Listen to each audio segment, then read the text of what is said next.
یہ ضروری تھا چونکہ انسان کے دل میں یہ سوال پیدا ہو سکتا تھا.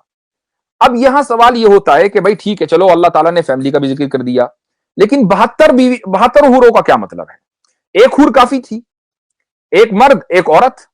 تو بھائی اس کا جواب یہ ہے کہ ہم تو دنیا میں بھی جینڈر ایکوالٹی نہیں مانتے, جنت میں تو کیا مانیں گے؟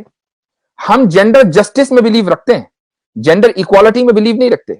یہ جو کچھ لوگ سوال کرتے ہیں نا کہ بھئی ایک عورت ایک حور ہونی چاہیے تھی ایک جنتی کے لیے, یہ وہ لوگ ہیں کہ جو جینڈر ایکوالٹی کے نام سے مرے جا رہے ہیں. میں ان سے یہ پوچھتا ہوں کہ اگر جینڈر ایکوالٹی اتنی ہی اہم ہے تو مجھے بتاؤ کہ کیا مرد کبھی پریگننٹ ہوتا ہے؟ تو آپ جو کام عورت کرتی ہے وہ مرد کر لے, اگر جینڈر ایکوالٹی کا اتنا ہی شوق ہے. فطرت کے خلاف ہے یہ چیز, آپ فطرت سے جنگ نہیں لڑ سکتے, فطرت کے آپ کا مقابلہ نہیں کر سکتے.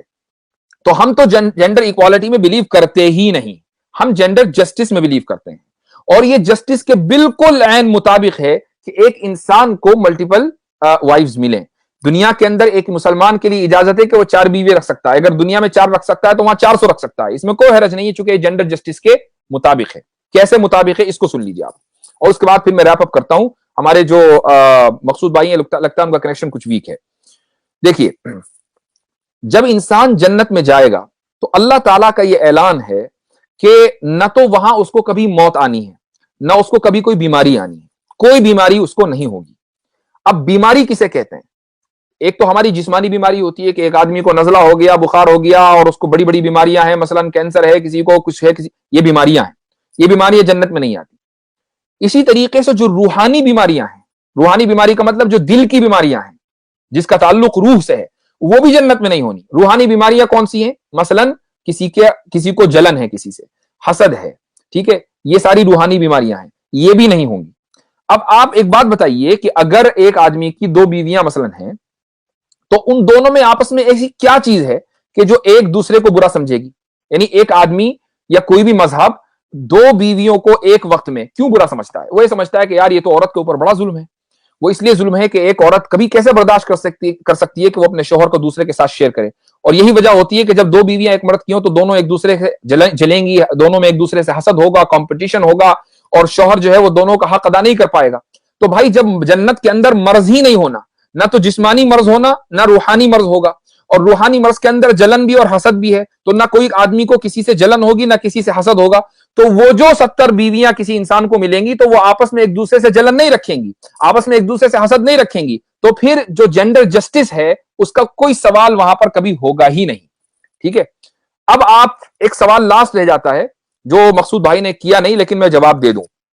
وہ یہ ہے کہ بھئی مرد ہی کو حوریں ملیں گی اور عورت کے لیے کیا؟ عورت کے لیے کیا پیکیج ہے؟ مردوں کے لیے تو پیکیج بتا دیا آپ نے, عورت کے لیے کیا پیکیج ہے؟ میں نے جو جواب دیا تھا شروع میں وہ یہ دیا تھا کہ اللہ تعالیٰ نے اور رسول اللہ صلی اللہ علیہ وسلم نے نعمتوں کی جو تشریح کی ہے وہ انسان کی فطرت کو سامنے رکھ کر کی ہے. ایک پاک باز پاکیزہ عورت سے یہ سوال کبھی بھی ایکسپیکٹ نہ کریں وہ یہ پوچھے کہ بھئی میرے کتنے ہسبینڈ ہونے چاہیے. ہاں مرد تو یہ سوال کر سکتا ہے کہ کتنی بیویاں ہوں گی, یہ اس کے نیچر میں ہے, لیکن ایک پاکیزہ عورت کے اندر یہ سوال کبھی بھی جنم نہیں لے سکتا کہ وہ پوچھے کہ میرے کتنے ہسبینڈ ہوں گے. میں تو جب جنت میں جاؤں گی کہ جب میرے 72 ہسبینڈ ہوں.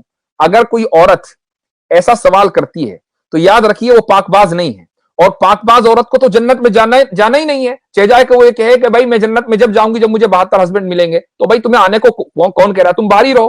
اندر تو وہ جائے گا جو پاک باز ہوگا, اور پاک باز عورت سے یہ سوال کبھی نہیں متوقع ہے. ہاں اللہ تعالیٰ نے یہ اعلان کر دیا کہ وہ جو چاہے گی اس کو ملے گا, مرد جو چاہے گا اس کو ملے گا, عورت جو چاہے گی اس کو ملے گی, یہ اصول دے دیا. لیکن اس کی جو تشریح کی ہے, اس کے جو انٹرپریٹیشن کیا ہے وہ انسان کی فطرت کو سامنے رکھ کر کیا ہے, مرد کی فطرت کو اور عورت کی فطرت کو سامنے رکھ کر.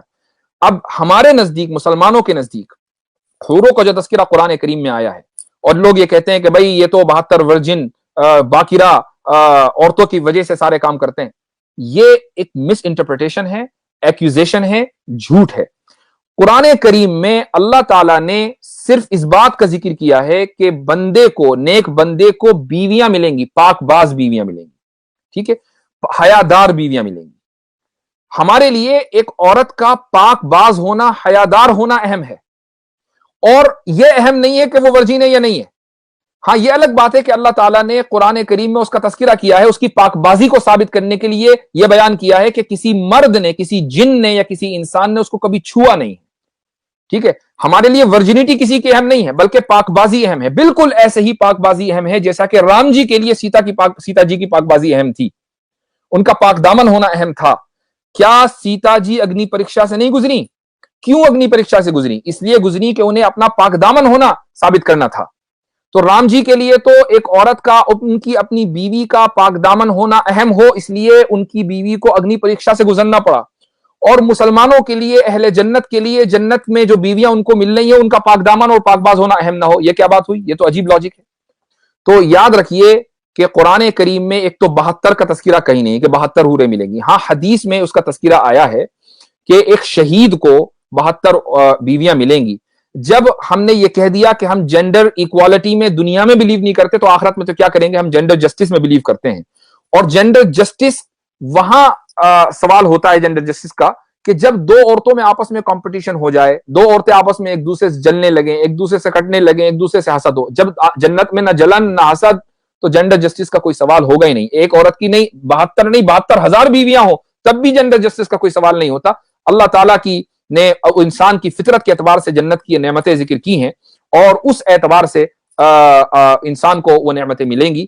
یہ اس سوال کا جواب تھا اور امید ہے کہ وہ ہمارے ہندو بھائی کہ جو حق سننے اور سمجھنے کا جگر رکھتے ہیں وہ اس سوال کو غور سے سنیں گے، اس سوال کو سمجھنے کی کوشش کریں گے اور مذاق اڑانا، چونکہ وہ مذاق مسلمان کا نہیں اڑا رہے ہیں، وہ مذاق کسی مذہب کا نہیں اڑا رہے ہیں بلکہ وہ مذاق اپنا اڑا رہے ہیں. وہ یہ ثابت کرتے ہیں کہ ہم بہت بڑے جاہل ہیں اور وہ یہ ثابت کرتے ہیں کہ ہم بہت بڑے اگنورنٹ ہیں اور ایروگنٹ ہیں.